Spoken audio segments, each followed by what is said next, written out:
उनके पीढ़ियों के श्राप को भी उठा लूंगा, ताकि उनके पुरखाओं के जो श्राप है वो आने वाली पीढ़ियों पर कभी नहीं आएंगे।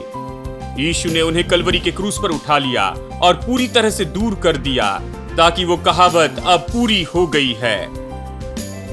अब ये फिर से नहीं कही जाएगी। आप नहीं कह सकते मेरे दादाजी के कारण वो श्राप मुझ पर आया। O God, our help in ages past, our hope for years to come, our shelter from the stormy blast, and our eternal hope. Under the shadow of thy throne, still may we dwell secure.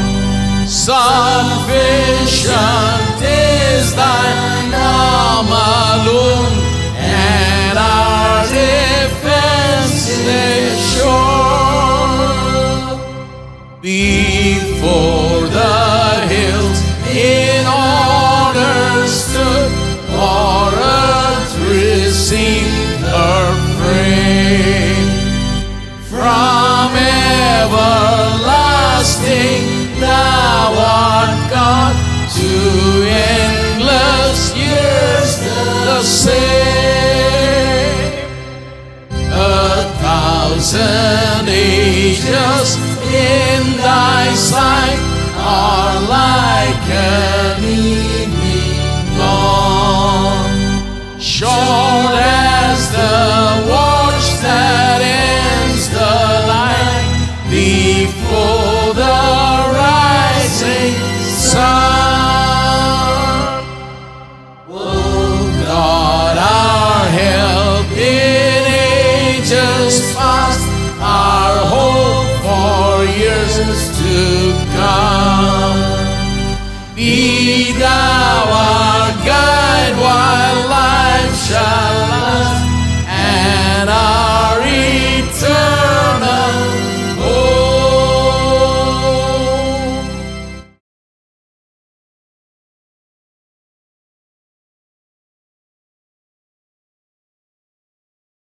जब परमेश्वर नूह का जल प्रलय उंडेल रहा था, या नूह के जल प्रलय के बाद जब उसने ये शपथ खाई, फिर कभी पृथ्वी को जल से नाश नहीं करूंगा, उसने एक चिन्ह दिया, मेघधनुष। आपको याद है? उसने आकाश में मेघधनुष रखा और उसने कहा, यह चिन्ह होगा। जब कभी तुम इसे देखो तो स्मरण करो कि परमेश्वर फिर कभी पृथ्वी को जल प्रलय से नाश नहीं करने वाला है। जानते वो मेघधनुष कहां है? अब इसे देखिए। प्रकाशित वाक्य अध्याय 4 में हम मेघधनुष को कभी कभी देखते हैं, परंतु देखिए कैसे परमेश्वर उस मेघधनुष को देखता है और वो कहां रखा है। अध्याय 4 वचन 3, प्रकाशित वाक्य अध्याय 4 वचन 3 परमेश्वर के सिंहासन के बारे में कहता है। वहां का दृश्य, वहां पर क्या है?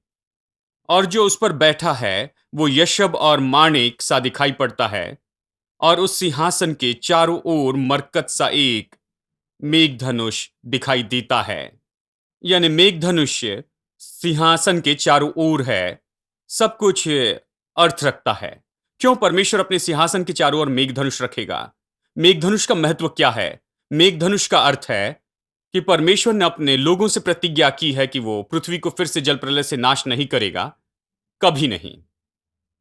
अब उसने ये वादा किया नूह के समय में, उसी तरह से उसने भी प्रतिज्ञा की।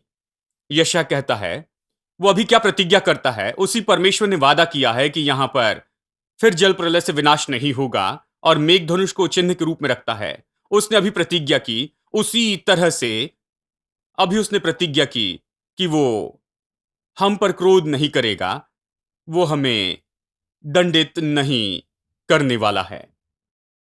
इसलिए नई वाचा के मसीह के रूप में जब हम मेघधनुष देखते हैं, जब हम परमेश्वर के सिंहासन को देखते और हम देखते हैं कि सिंहासन मेघधनुष से घिरा हुआ है, वहां सिंहासन के चारों ओर मेघधनुष है। वो कहता है ताकि हर दिशा में परमेश्वर देखता है, वहां मेघधनुष है। उसे याद दिलाता है उसकी वाचा की प्रतिज्ञा जो उसने शपथ खाकर कही है। अब हमें स्मरण दिलाता है कि परमेश्वर हम पर क्रोध नहीं करेगा और परमेश्वर हमें नहीं धुड़केगा। परमेश्वर हम पर क्रोध नहीं करेगा, परमेश्वर हमें नहीं धुड़केगा, क्योंकि जैसे उसने नूह के समय लोगों से शपथ खाई, अब उसने हमसे शपथ खाई है कलवरी के क्रूस के द्वारा, यीशु मसीह के समाप्त किए गए काम के द्वारा। परमेश्वर हम पर कभी क्रोधित नहीं होगा और परमेश्वर फिर कभी हमें दंडित नहीं करेगा। आमेन। देखिए, नई वाचा कितनी सुंदर है। पुरानी वाचा का कथन ये था कि यदि कोई पाप करे तो मैं उसके अपराधों को क्षमा नहीं करूंगा। ये पुराना नियम है, ये भयानक है। परमेश्वर कहता है मैं उसे जाने नहीं दूंगा। यदि उसने पाप किया तो मैं किसी तरह से अपराधी को जाने नहीं दूंगा। मैं चार पीढ़ी तक उससे लेखा लूंगा उसके अपराधों के कारण। पुराने नियम में ऐसा परमेश्वर कहता है, वो भयानक है ना? नई वाचा कहती है मैं तुम्हारे पापों को क्षमा करूंगा और तुम्हारे अपराधों को स्मरण नहीं करूंगा। कितना फर्क है। पुराने नियम में परमेश्वर कहता है उसे कभी दूर नहीं करूंगा, मैं हमेशा उसे स्मरण रखूंगा, मैं उसका लेखा लूंगा, उसकी मांग 4 पीढ़ी तक करूंगा। मैं उस व्यक्ति को ऐसे जाने नहीं दूंगा जो अपराधी है। नए नियम में कहता है मैं उनके अपराधों को भूल जाऊंगा और उनके पापों को फिर स्मरण नहीं करूंगा। हाँ, अद्भुत है। ये नई वाचा है। परंतु बात यह है, चर्च में मुख्य समस्या यह है कि पाप की चेतना है। मैंने इसके विषय में कहा है जब धार्मिकता के बारे में कहा, पाप की चेतना, यही वो बात है जो चर्च को परमेश्वर की आशीष का आनंद उठाने से दूर रखती है, क्योंकि लोग धार्मिकता से ज्यादा पाप के विषय में सचेत हैं। लोग उनके पापों के बारे में जागृत है, इस सच्चाई के बजाय कि पाप क्षमा किए गए हैं और उन्हें प्रभु स्मरण नहीं करता। वो नई वाचा के विषय में जागृत नहीं है और वो नहीं जानते हैं कि उनके लिए नई वाचा का सच में मतलब क्या होता है। वह नई वाचा के विषय अधिक शिक्षा नहीं है, इसलिए वो नहीं समझते इस पूरे विचार को कि पाप फिर कभी स्मरण नहीं किए जाएंगे। इसलिए लोग आनंद नहीं उठा पाते इस शांति, सुख और प्रसन्नता का जो ये नए जन्म से आता है और इस नए पद और नई वाचा से आता है। वो कभी परमेश्वर की आशीष की भरपूरी में प्रवेश नहीं करते, वो पाप की चेतना से भरे हैं। अब मेरे साथ देखिए यूहन्ना अध्याय 9। यहां तक कि यीशु के समय में आप पाप की चेतना को देखते हैं। लोग पाप की चेतना से इतने भरे हुए थे। यूहन्ना अध्याय 9 वचन 1। फिर जाते हुए उसने एक मनुष्य को देखा जो जन्म से अंधा था, और उसके चेलों ने उससे पूछा, हे रब्बी, किसने पाप किया कि यह अंधा जन्मा, कि ये अंधा हुआ?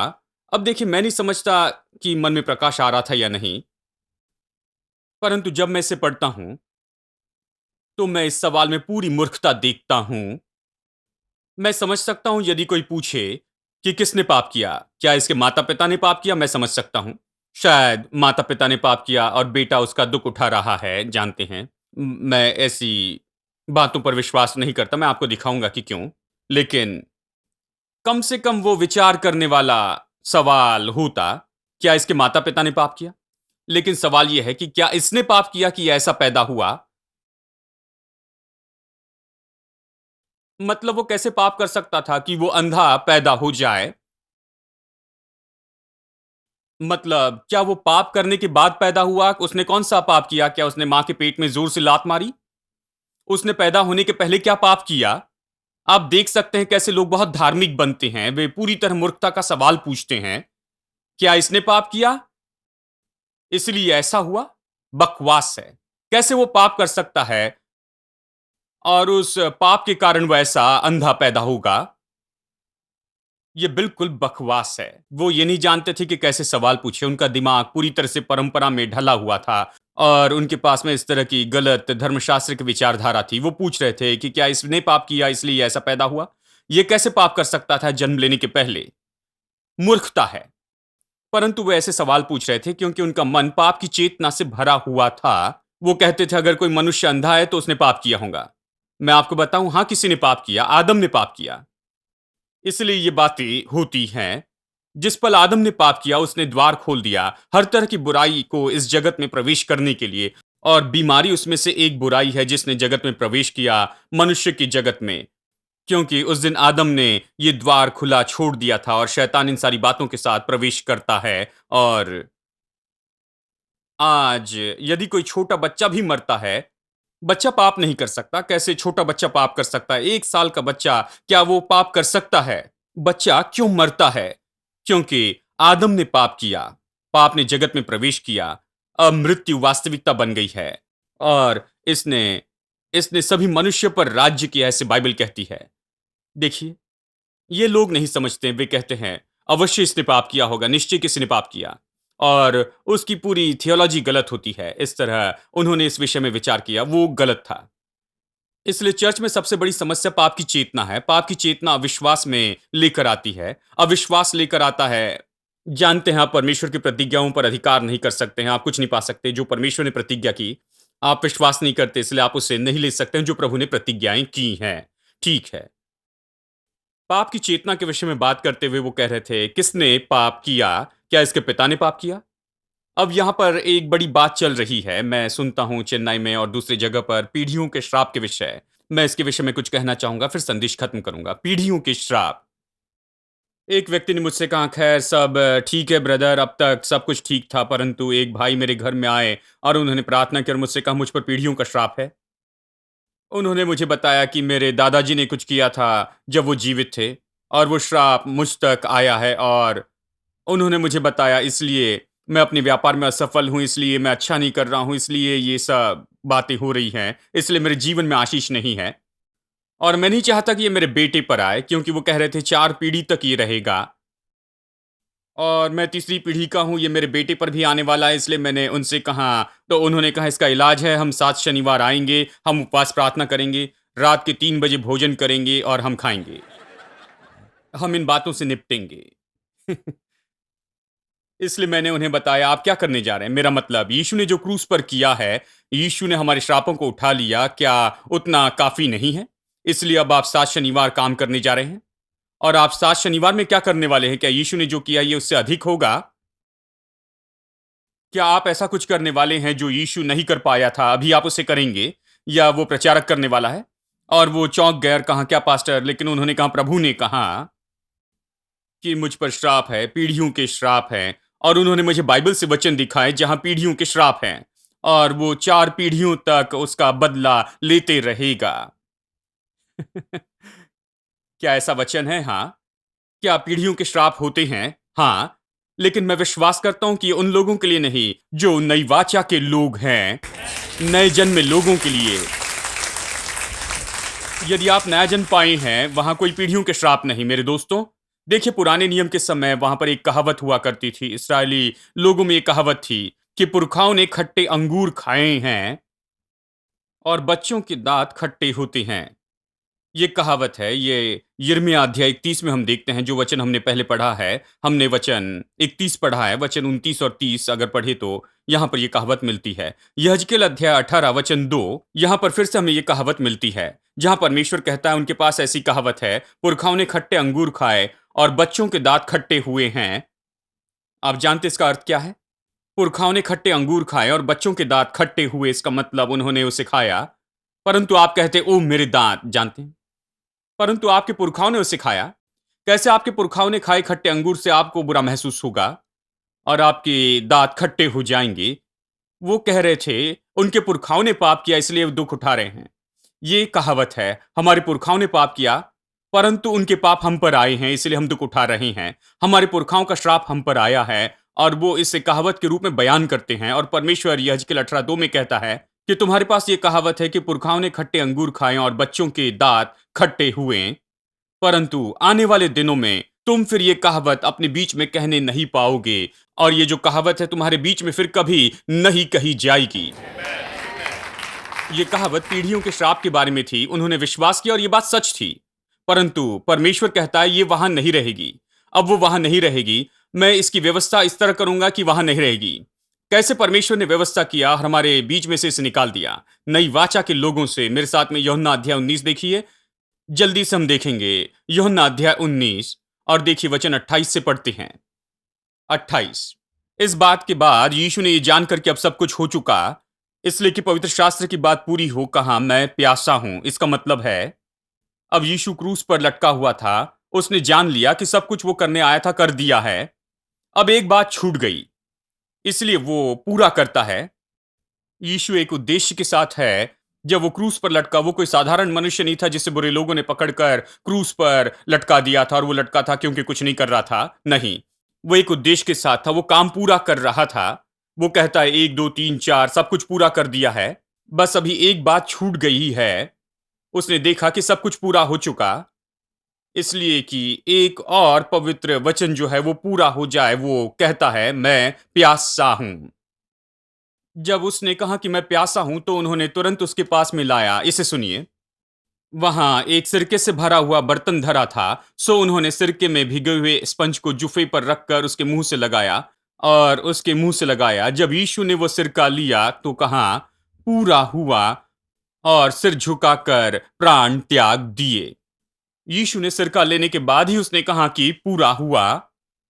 उसने देखा कि ये पूरा हुआ, एक बात बाकी थी, इसलिए वो कहता है मैं प्यासा हूं।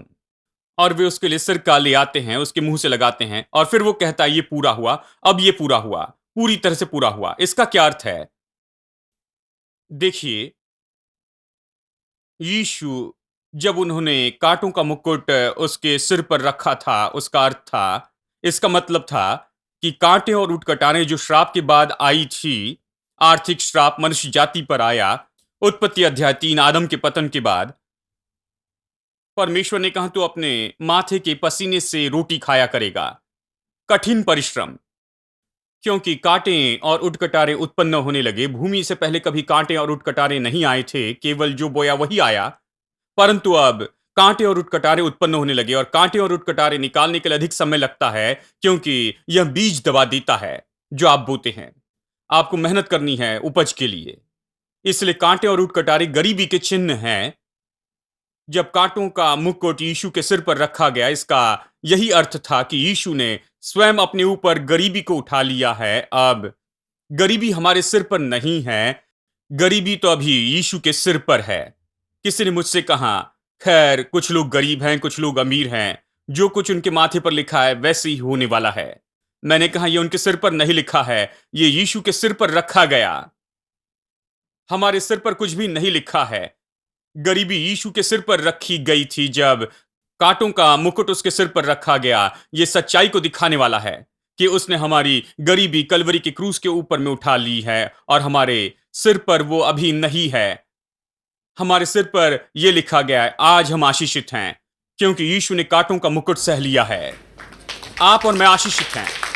न केवल उसने हमारी गरीबी के श्राप को उठा लिया, उसने हमारे पापों को भी उठा लिया। और बाइबल कहती है कि वो पाप बना ताकि हम धर्मी ठहराए जाएं। 2 कुरिन्थियों 5:21 वो पाप बना, तो यीशु वास्तव में पाप का अवतार बन गया और वो पाप बन गया। तीसरी बात बाइबल कहती है कि उसने हमारे पापों को कलवरी के क्रूस पर उठा लिया और उसके कोड़े खाने से हम चंगे हो गए। शारीरिक चंगाई भी शामिल की गई है। शारीरिक, मानसिक, भावनात्मक हर तरह की चंगाई इसमें शामिल है। उसने हमारी बीमारी को उठा लिया, उसने हमारे दर्द को सह लिया, उसके कोड़े खाने से हम चंगे हो गए, बाइबल कहती है।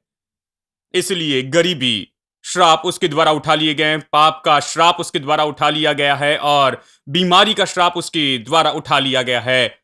अब वो देखता है कि एक और बात बच गई है और एक और बात पूरी निश्चित करने के लिए, इसके पहले कि वो कहे कि पूरा हुआ, उसे पूरा किया। एक और बात बाकी थी, इसलिए उसने कहा कि मैं प्यासा हूं और उसके मुंह से सिरका लगाया गया। ये सिरका लगाया गया। ये सिरका क्या है? सिरका बहुत सी वस्तुओं से बनाया जाता है। वो इसे खट्टे अंगूर से भी बनाते हैं, इसलिए कुछ अनुवादों में खट्टा दाखरस के रूप में बताया।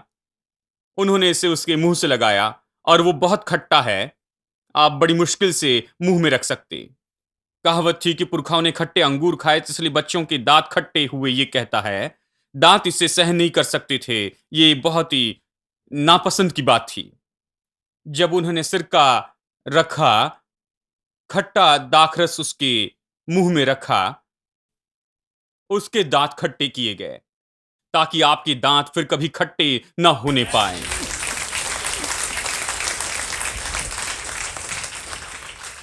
हाँ, उनके पास में ये कहावत कई वर्षों से और युगों से थी। उन्होंने कहा पुरखाओं ने खट्टे अंगूर खाए, बच्चों के दांत खट्टे हो गए। वो कहता अब यह अध्याय खत्म हुआ और अधिक बच्चों के दांत खट्टे नहीं होंगे। मैं इसे सहन करने वाला हूं।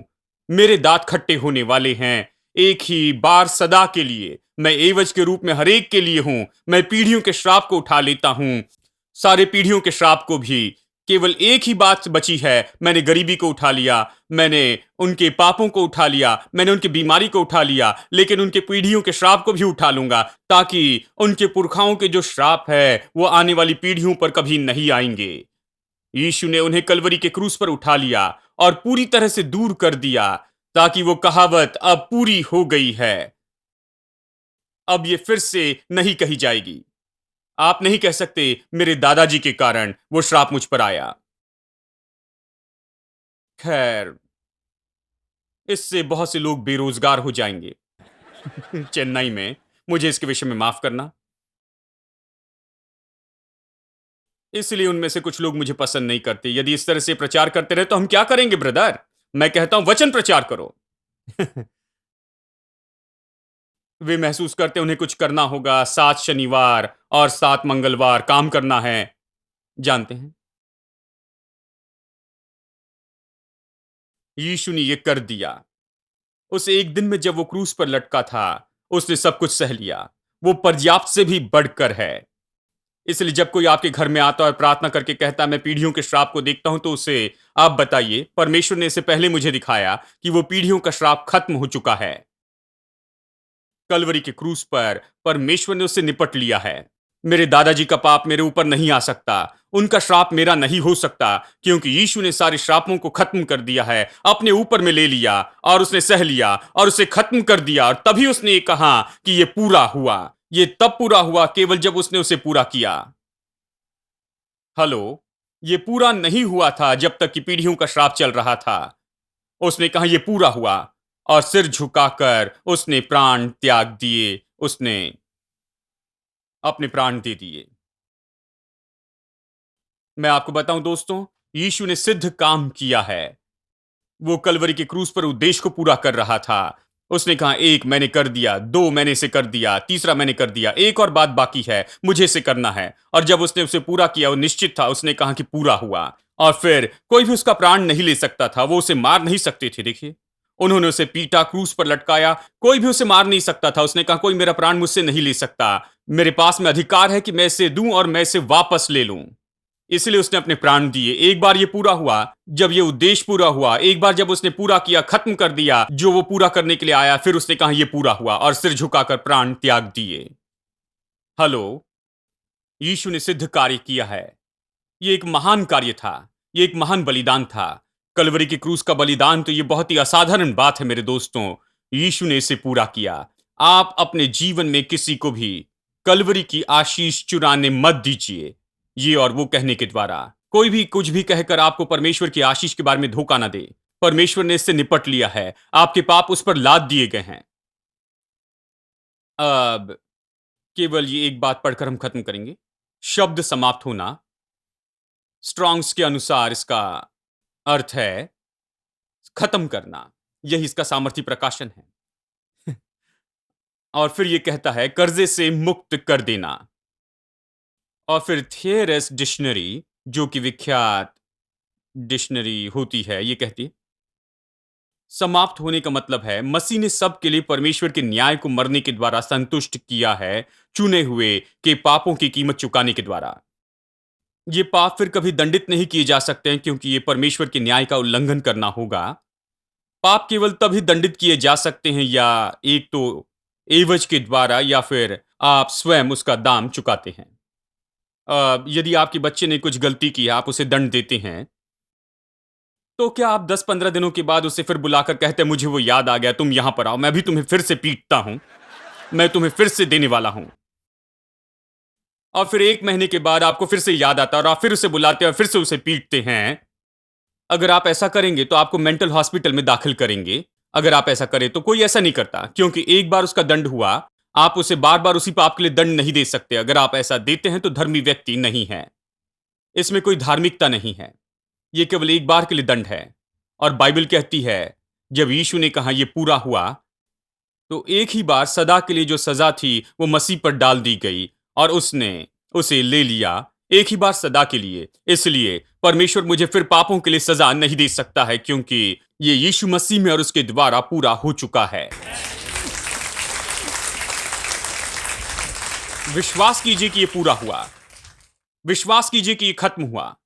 इसी पर फिर से ध्यान मत देते जाएं, किसी को अनुमति न दें कि ये बार बार आपके सामने लेकर आए। विश्वास करें कि ये खत्म हुआ और इस सच्चाई में चलिए। ये सच्चाई आपके हृदय में प्रकाश की तरह चमकने पाए और आपके लिए या आपके जीवन में शांति, आनंद और प्रसन्नता लेकर आए। I will come into your presence, Lord, with a sacrifice of praise. With a song I will exalt you, Lord.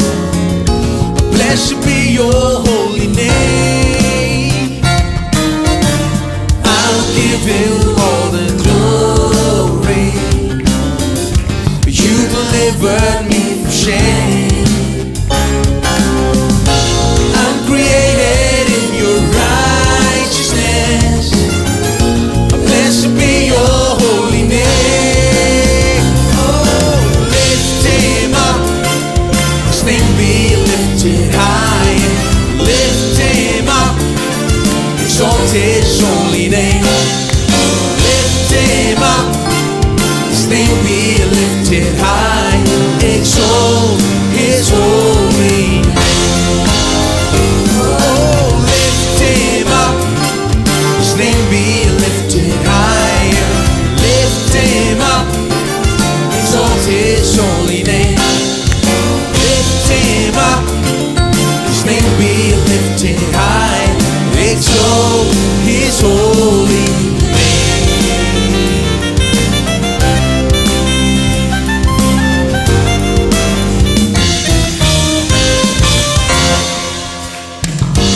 I will come into your presence, Lord, with a sacrifice of praise.